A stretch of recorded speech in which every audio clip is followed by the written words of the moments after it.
Hello friends, आप लोगों सभी लोगों को स्वागत है मेरे YouTube channel daily dose current affairs and GK पर। आज हम लोग 26 अगस्त 2021 के कुछ मैथ सवाल और उससे रिलेटेड फैक्ट्स को डिस्कस करेंगे।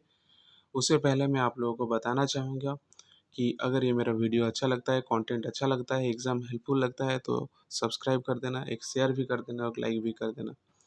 ठीक है, तो चलिए बढ़ते हैं पहले सवाल की ओर। नीति आयोग और WRI ने संयुक्त रूप से लॉन्च किया फोरम फॉर डिकार्बोनाइजिंग ट्रांसपोर्ट। इससे फैक्ट जान लेते हैं क्या है, क्यों है। NITI Aayog, national institute transforming India, NITI Aayog और world resource institute WRI, Bharat ने संयुक्त रूप से भारत में फोरम फॉर डिकार्बोनाइजिंग ट्रांसपोर्ट लॉन्च किया। नीति आयोग भारत के लिए कार्यान्वयन भागीदार है।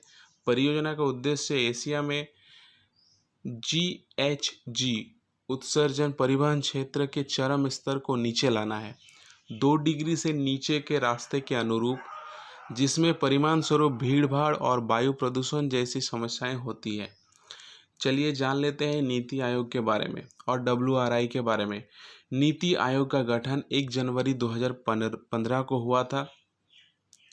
उससे पहले क्या होता था, उससे पहले पंचवर्षीय योजनाएं चलती थी।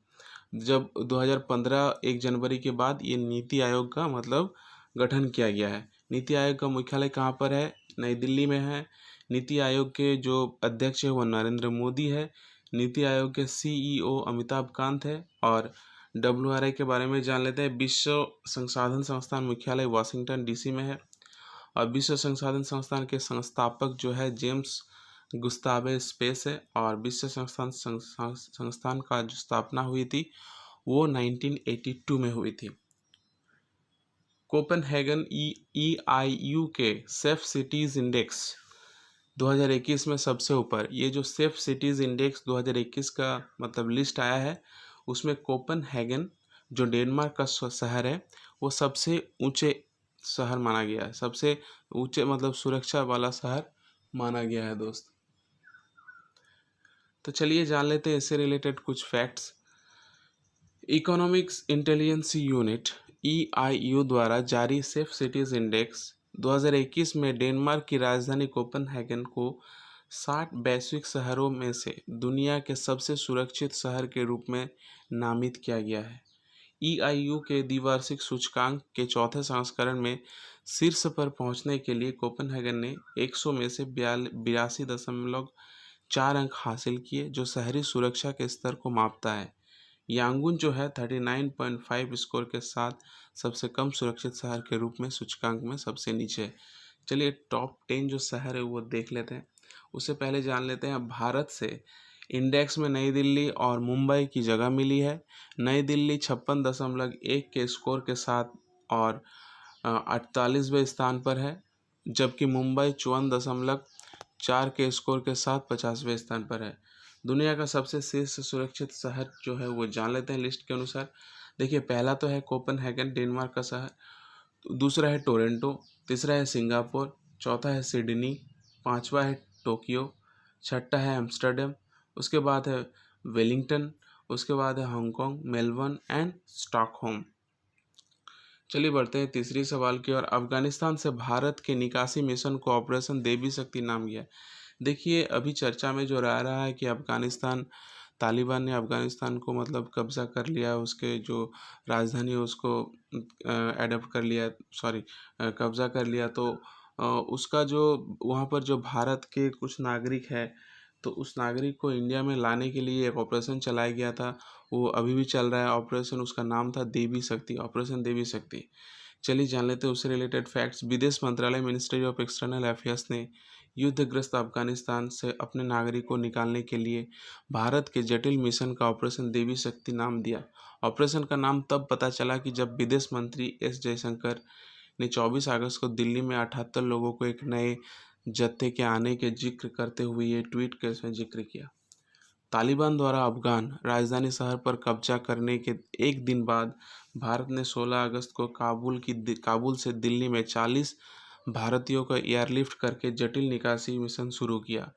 काबुल में बिगड़ती सुरक्षा स्थिति और विभिन्न देशों द्वारा अपने नागरिकों को बचाने के लिए हाथापाई के बीच अब तक भारत ने 800 से अधिक लोगों को निकाला है, जो कि बहुत अच्छी बात है।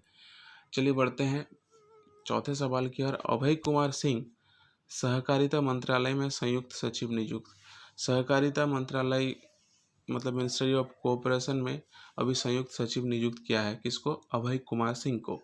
चलिए देख लेते हैं अभय कुमार सिंह को सहकारिता मंत्रालय में संयुक्त सचिव नियुक्त किया गया है। इस मंत्रालय का गठन हाल ही में देश में सहकारिता आंदोलन को मजबूत करने के उद्देश्य से किया गया था। अभय कुमार सिंह की नियुक्ति को पीएम मोदी की अध्यक्षता वाली कैबिनेट की नियुक्ति समिति ने मंजूरी दे दी है। चलिए बढ़ते हैं अगले सवाल की ओर। असम ने मनाया वांचुआ महोत्सव 2021। 2021 में असम ये वांचुआ महोत्सव मनाया। वांचुआ महोत्सव क्यों मनाता है? ये जो फसल है, फसल को उगने की खुशी में मनाता है, अच्छी फसल होने की खुशी में मनाता है। चलिए देख लेते हैं।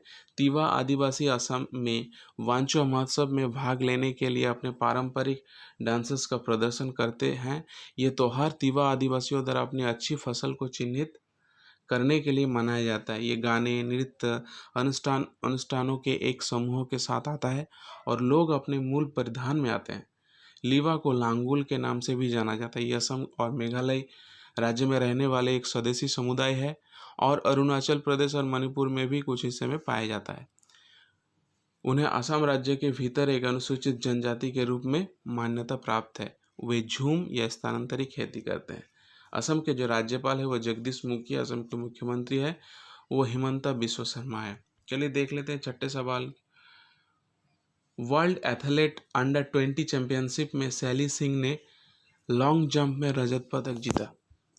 तो हाल ही में जो चल रहा है वर्ल्ड एथलीट्स अंडर 20 चैंपियनशिप, उसमें सैली सिंह ने लॉन्ग जंप में रजत पदक जीता है। दोस्त फैक्ट जान लेते हैं। सैली सिंह ने विश्व एथलेटिक्स अंडर 20 चैंपियनशिप में महिलाओं की लंबी कूद में रजत पदक का दावा किया। 6.59 मीटर का उनका मामूली पवन सहायता प्रयास स्वीडन के माजा अस्काग द्वारा स्वर्ण पदक की छलांग से केवल 1 सेंटीमीटर कम था, लेकिन उनके रजत पदक से सुनिश्चित किया है कि भारतीय एथलेटिक्स अपनी प्रगति का प्रदर्शन जारी रखेंगे।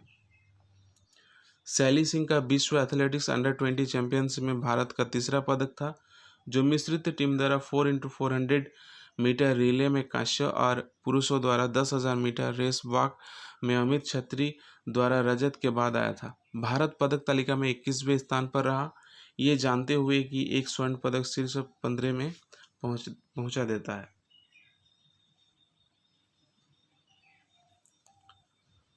चलिए 7वें सवाल की ओर बढ़ते हैं। टोक्यो पैरालंपिक में टैकचंद भारत के नए ध्वजवाहक होंगे।